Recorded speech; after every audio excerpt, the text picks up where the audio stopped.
Greetings, fellow RPEA members. I'm Diana Hinchcliffe, President of the Retired Public Employees Association. I wish I could see you and talk to you in person as we usually do at our annual meeting, but this pandemic does not make that possible. So I'm speaking to you virtually, and I hope you're all healthy and staying safe. We have our usual great lineup of speakers for you today. You'll hear from State Comptroller Tom DiNapoli, a representative from Civil Service to update us on NYSHIP, Mary Fry, our Executive Vice President, Ed Farrell, our Executive Director, and Candy Marrero, who will tell you about the great benefits we offer our members. So stay tuned to hear from them. Before we get to our speakers, I have a few updates for you. There wasn't much activity in the state legislature this year due to the pandemic lockdown. The state has been losing tax revenue because of the shutdown, and Governor Cuomo needs to fill a $14 billion budget deficit. His administration has been able to close part of this gap with hiring freezes, delayed pay raises, and withholding payments from contractors. Other expenses will have to be reduced if the state does not get any money from the federal government. We will keep a watchful eye on further developments and keep you informed. As for RPEA's budget, the pandemic has resulted in reduced expenses, so we have saved some money. This is positive because we have to boost membership. So, thank you for being a member and a supporter of RPEA. And here's some great news. Our member renewal rate is usually about 85%. That's terrific. But in June, we had the highest renewal rate ever, 93%. But this is 93% of a declining number of members. We're fortunate that our members stay with us for a long time, but unfortunately, we lose members due to age. This pandemic is a terrible thing, but it offers an opportunity to recruit new members because public employees are retiring. Some local governments and school districts are offering retirement incentives.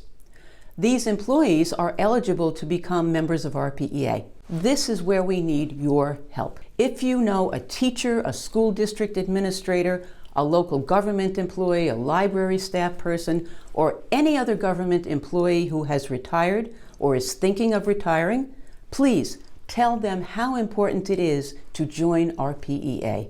Before March, our membership campaign was having good results thanks to outreach by our chapters and efforts by our communication consultants, Corning Place Communications. We were in the process of placing ads in theater playbills and exploring other ways to reach large groups of potential members. The pandemic put an end to this kind of outreach, so we've been concentrating on social media and digital advertising. We have a Facebook page which continues to add new followers. If you're on Facebook, please direct government retirees you know to our page. Tell them how much you value your membership and encourage them to join. We are running ads on radio, Facebook, and Google. We also have an updated website, rpea.org, full of helpful information. It's easy to join right on the home page. You can also use email and phone calls to tell your retiree friends to join. Let them know we represent them before state government and the legislature, offer great benefit programs, and provide answers to their questions and help with navigating state government when they call our office. They get all this for only $30 a year. This is a small cost to pay to protect our pensions, health care, and Social Security. And by the way, the video of this annual meeting will be posted on the RPEA website. So tell your fellow retirees to watch it and join us. And if you're watching now and you are not an RPEA member, please go to www.rpea.org to learn about us and join. Finally, and very importantly, some thank yous are in order. Thanks to our chapter chairs for the great job they do for our members. The chapter chairs need your help. Each chapter has a steering committee that plans and organizes meetings and events and does the work of maintaining the chapter. They need you to step up and volunteer your time to make sure that RPEA continues to represent your interests. Each RPEA member is automatically assigned to a chapter at no extra fee, and receives their chapter's newsletters and updates. The chapter chair's contact information is in those communications and also under the chapters tab on our website. If you're not sure which chapter you're in, please call our office. RPEA wouldn't be possible without the time, talent, and skills of our staff. Any of you who have called them with a question, asked for help, read an RPEA or chapter newsletter, attended a board meeting, attended a chapter meeting, or received something from RPEA in the mail, it was because the RPEA staff made it possible. So special thanks goes to Executive Director Ed Farrell and staff Louise Mabin, Kathleen Liberty, Sharon Beauregard, and Dean Karlaftis. They worked from home during the lockdown in New York State and continue to provide the benefits and personal service you expect as an RPEA member. Remember, you earned your retirement. RPEA protects it. And now it's my pleasure to introduce New York State Comptroller and RPEA member Tom DiNapoli and the rest of our program today. I hope you will be healthy and safe as we go through the coming months. Hi, this is New York State Comptroller Tom DiNapoli. My thanks to Retired Public Employees Association President Diana Hinchcliffe for her leadership and unwavering commitment to public service, and to each of you, our RPEA brothers and sisters here in New York and across the country. I also want to acknowledge the great efforts of the RPEA staff, led by Executive Director Ed Farrell. RPEA has a distinguished history of working to protect and enhance public pensions, health insurance, and other important retiree benefits that you've earned as public employees. It's inspiring to see you promote sound public policies and defend the interests of retirees, especially with regard to retirement security. We must recognize and celebrate what public sector professionals have done for our state and local governments. You are the women and men whose public service has made New York the great state that it is. My mom was a civil service employee working in Nassau County government. I always remember with pride her hard work and dedication as a civil servant. And that's why, as controller, my focus remains on supporting public employees at work and in retirement. To me, it's about dignity, on the job and in retirement. Even during periods of economic uncertainty like we face today, I want you to know that our New York State Pension Fund is strong. Despite the volatility of the COVID-19 economy and its impact on the markets, we have recovered the slight loss in value that occurred at the start of the pandemic. We have more than enough assets to pay for your pension benefits today and in the future. Our plan remains one of the best funded in the nation. Let me also repeat what I've said before about the security of the fund. If anyone tries to substitute or replace defined benefit plans with 401k defined contributions, I'll say, no way, not on my watch. As national attacks on public employee unions and pensions continue to mount, we're counting on active, retired public employees like you to take a stand. Speak up and make your voices heard on key legislation affecting pensions and health care for retired public employees. And let me express my appreciation to RPEA for continuing to support my independent role as fiduciary of the pension fund in the face of legislative proposals to dictate investment policy. As members of RPEA, you have power in numbers. Keep fighting, keep advocating, and rest assured, as your state controller, I'll be standing with you. Best of luck with your annual meeting. Thank you, Comptroller Tom DiNapoli, and hello, RPEA members. Thank you for taking the time to join RPEA's first virtual annual meeting. My name is Mary Fry, and I'm RPEA's Executive Vice President. We are all disappointed that we have had to suspend in-person meetings, including local chapter meetings and our annual meeting. However, your health and well-being is our first priority. During these challenging times, RPEA has been making every effort to continue to keep you up to date on issues affecting New York's public retirees and provide other information that we think may be important to you through our website, newsletters, email blasts, and social media. We know that now, more than ever, your health benefits are of the utmost importance to you. As retired public employees, most of us are among a shrinking number of retirees who have affordable, comprehensive, and secure benefits, and RPEA remains vigilant in protecting you against any reduction in those benefits. Today, I'm going to discuss a timely topic related to benefits, the Medicare open enrollment period, which runs from October 15th through December 7th this year. If you are 65 or older, you undoubtedly have been receiving mailings from your local HMOs and other companies urging you to consider their Medicare Advantage plans or Medicare supplement policies, just like these that I received in my mailbox this week. And all of us see the ads on TV encouraging you to consider a different Medicare plan and ads for Medicare hotlines, which are not affiliated with Medicare. While it is important to periodically reevaluate coverage, you must be cautious about making a change that could leave you with less coverage or higher costs. Whether you are currently on Medicare or are approaching eligibility for Medicare, I'm going to talk about points that you should keep in mind. First, I'm going to do a brief review of the types of Medicare coverage. Original Medicare refers to Medicare Part A, which provides hospital coverage, and Medicare Part B, which provides medical coverage. Original Medicare provides coverage on a fee-for-service basis when you receive covered services from any provider that takes Medicare. The newest part of Medicare is Medicare Part D, which provides prescription drug coverage. Part D plans can either be standalone or a part of a comprehensive plan, such as a Medicare Advantage plan or NYSHIP's Empire plan. Now, Medicare Advantage plans, which are also known as Part C, are bundled plans that provide your Medicare A and B coverage, and in most cases include Part D prescription drug coverage.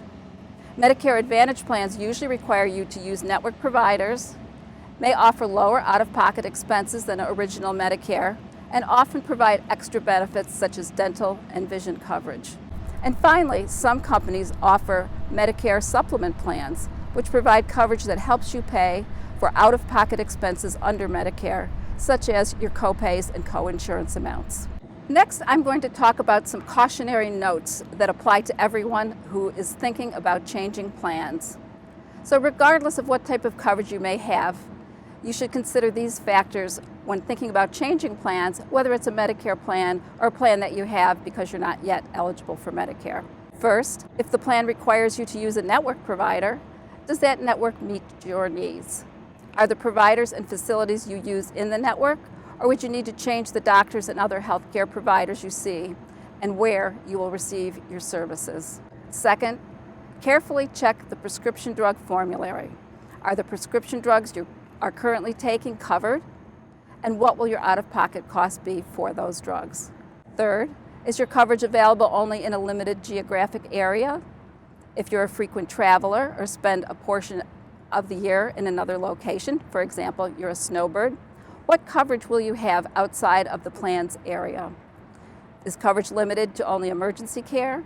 Will you have higher out-of-pocket costs for care outside the area? And fourth, keep in mind if you have special medical needs, such as durable medical equipment or medical supplies, be certain that you understand what will be covered and what your share of the cost will be. Some plans are designed to attract healthier individuals by offering features such as silver sneakers, while having higher out-of-pocket costs for items like DME or diabetic supplies that are used by persons with chronic illnesses. Next, I'm going to discuss Medicare and the New York State Health Insurance Plan, or NYSHIP. If you are covered under NYSHIP, either as a former New York State employee or the former employee of a participating local government, there are several important considerations that you should be aware of. First, I'll cover how state retirees can be affected by electing to enroll in a Medicare plan that is not a part of NYSHIP. NYSHIP offers state retirees the option of enrolling in either the Empire plan or a Medicare Advantage plan offered by a NYSHIP HMO in the area of New York State in which you reside.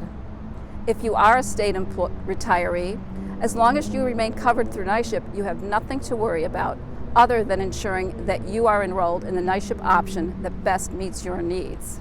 Also, as a state retiree, keep in mind you are not limited to changing your option during an open enrollment period.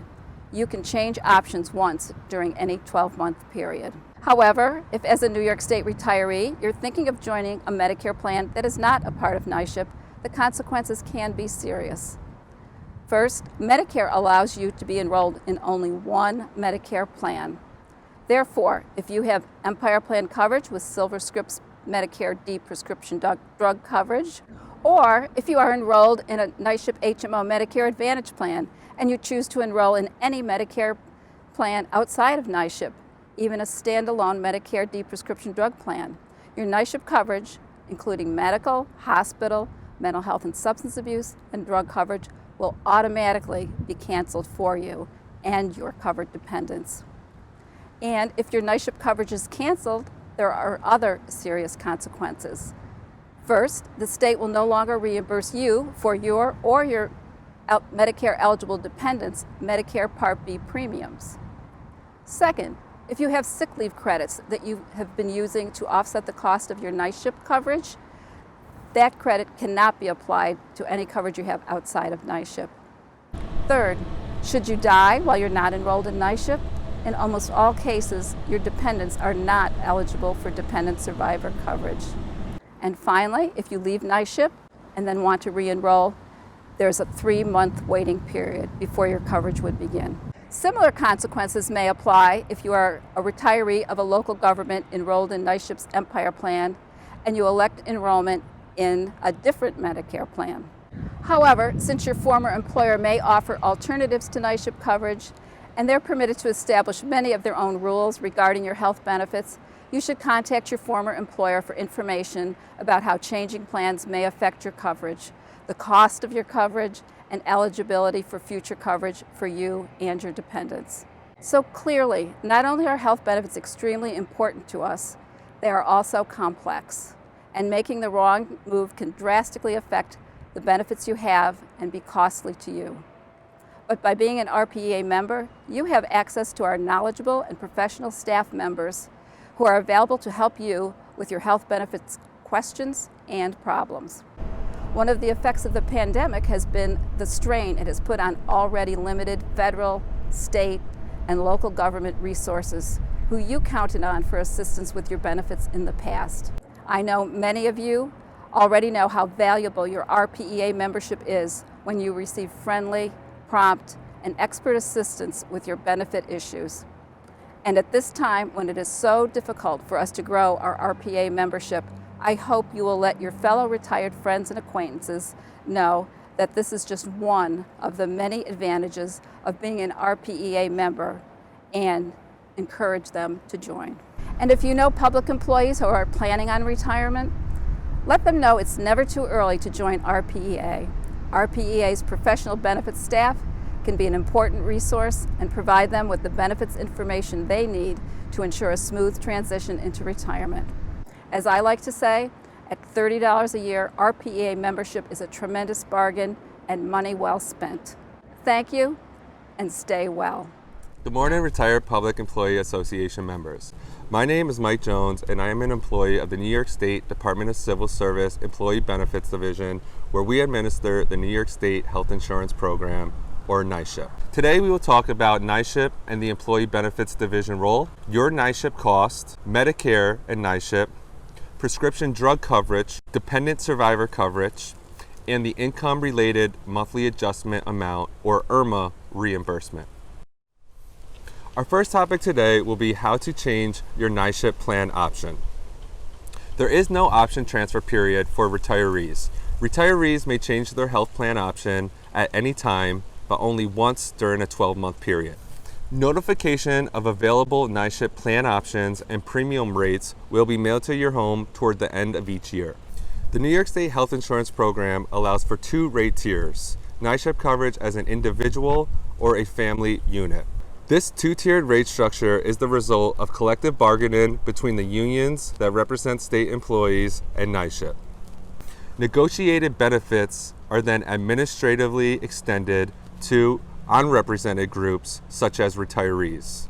A change in rate structure has not been negotiated with unions or state employees, and therefore the current rate structure will maintain. If you predecease your dependents, their NYSHIP coverage will extend for 3 months at no cost. This is referred to as the extended benefits period. After the extended benefit period, your surviving dependents may be eligible to continue coverage as a dependent survivor if they meet the following 2 criteria. They were enrolled in NYSHIP as your dependent at the time of your death, and you had 10 years of service with a New York State agency or a New York State public employer. If both requirements are met, dependents can notify the Employee Benefits Division of your death by sending in a copy of the death certificate. Once the Employee Benefits receives this information, we will mail out a dependent survivor application to eligible dependents. Most dependent survivors will pay 10% of the premium of individual NYSHIP coverage. If you elected the dual annuitant sick leave credit option, your sick leave credit will continue with your dependent survivors. Next, we will talk about how Medicare impacts NYSHIP coverage. Medicare is a federal health insurance program provided by the Centers for Medicare and Medicaid Services, or CMS. Medicare is typically for individuals aged 65 and older or certain individuals with disabilities. When active employees and their dependents become eligible for Medicare, NYSHIP typically remains primary to Medicare coverage. When retirees or their dependents become eligible for Medicare, Medicare typically becomes primary to NYSHIP coverage. It is your responsibility to enroll in Medicare Part A and Medicare Part B once Medicare becomes primary to NYSHIP coverage. NYSHIP cannot enroll you in Medicare Part A and Part B. You must sign up for Medicare through the Social Security Administration. We advise contacting the Social Security Administration at least 3 months prior to your 65th birthday or before your Medicare eligibility date. I mentioned earlier that Medicare Part A is usually free, but that there is a premium associated with Medicare Part B. Since NYSHIP requires you to enroll in Medicare Part B, we will also reimburse you for the cost of the Medicare Part B premium. The Social Security Administration may charge you a higher Medicare Part B premium based on your modified adjusted gross income. If your income is above a certain amount, you may have a higher Medicare Part B premium. The good news is that NYSHIP will reimburse you for this additional premium amount. The standard Medicare Part B premium will be reimbursed to you throughout the year, and at the end of the year, you may apply for the Income-Related Monthly Adjustment Amount, or IRMA, reimbursement. Prescription drug coverage is provided to NYSHIP enrollees whether you are an active employee or a retiree. Your prescription drug coverage may be impacted once you become Medicare primary. Medicare primary enrollees and dependents enrolled in the Empire Plan will automatically be enrolled into the Empire Plan Medicare RX, a Medicare Part D plan through SilverScript.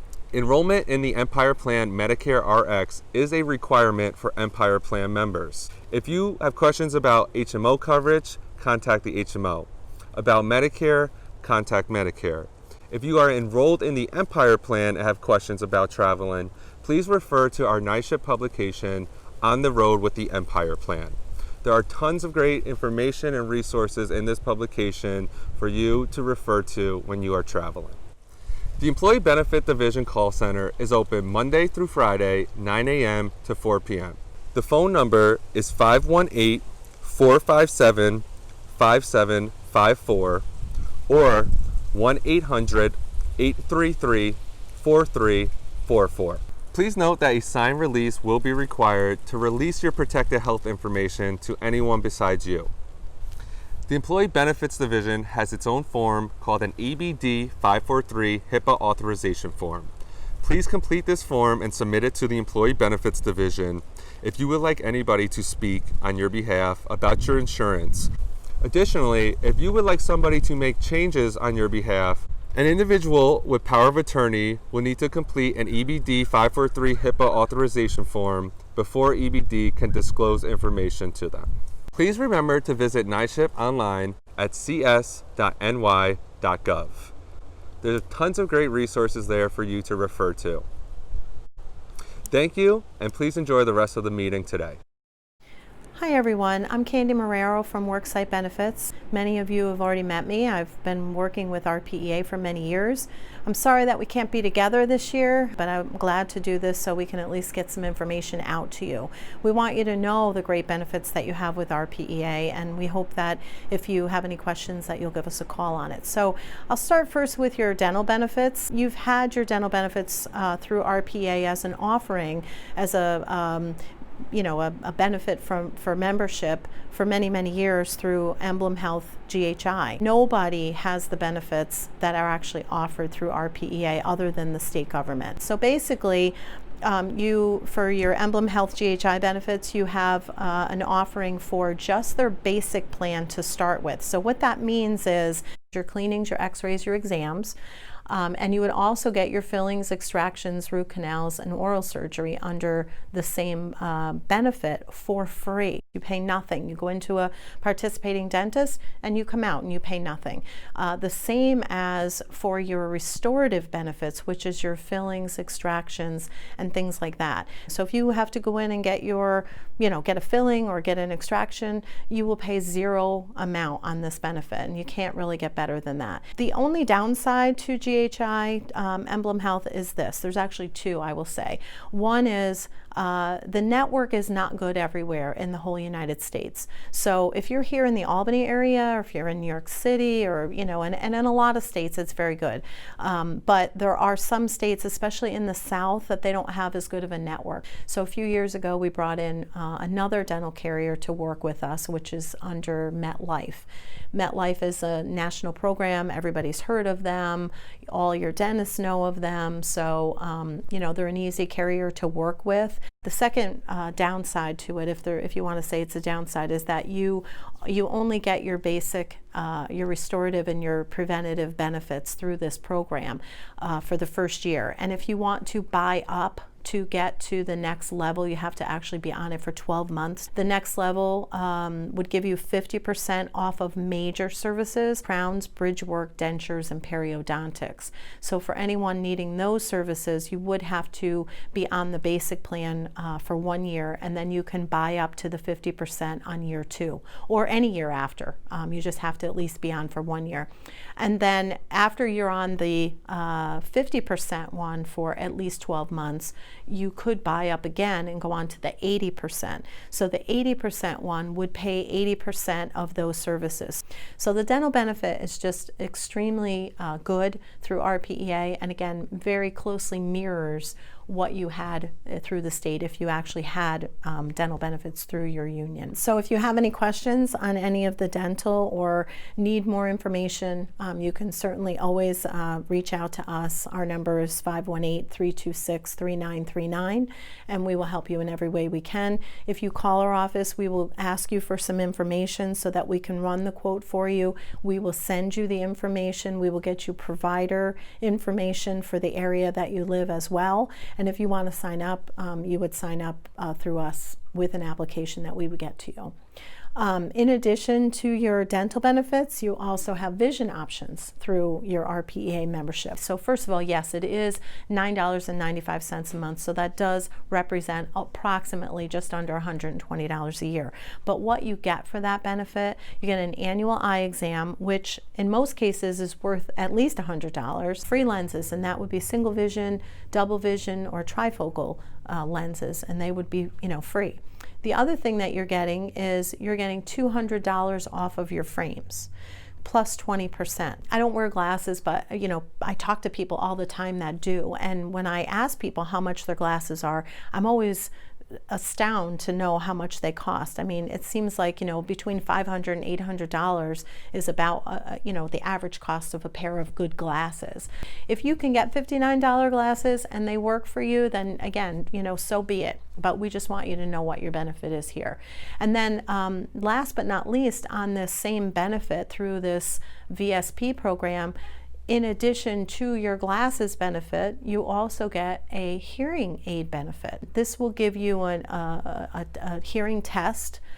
It will also give you almost 50% off of hearing aids. So This is kind of an added value benefit that VSP worked out with another company that actually does hearing aids so that they could bring you more value for your money. And that being said, if there's any programs that you can think of that you would like to see, discount memberships, discount programs, things that you do that, maybe you see something on TV, anything. If you bring that to my attention, I will certainly work that for you and contact those companies that do whatever that is and see if we can't bring a discount into your membership for your RPEA. We want to help you in every way we can. We're here all throughout the year to answer your questions. Many of you call us, and we're happy to take your call and help you in any way that we can, get you out any information that we can help you with. So we're here.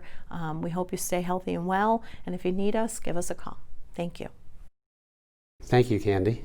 That was an excellent segment, and as were all the others beforehand, starting with Comptroller Tom DiNapoli, Diana Hinchcliffe, our president, Mary Fry, our first vice president.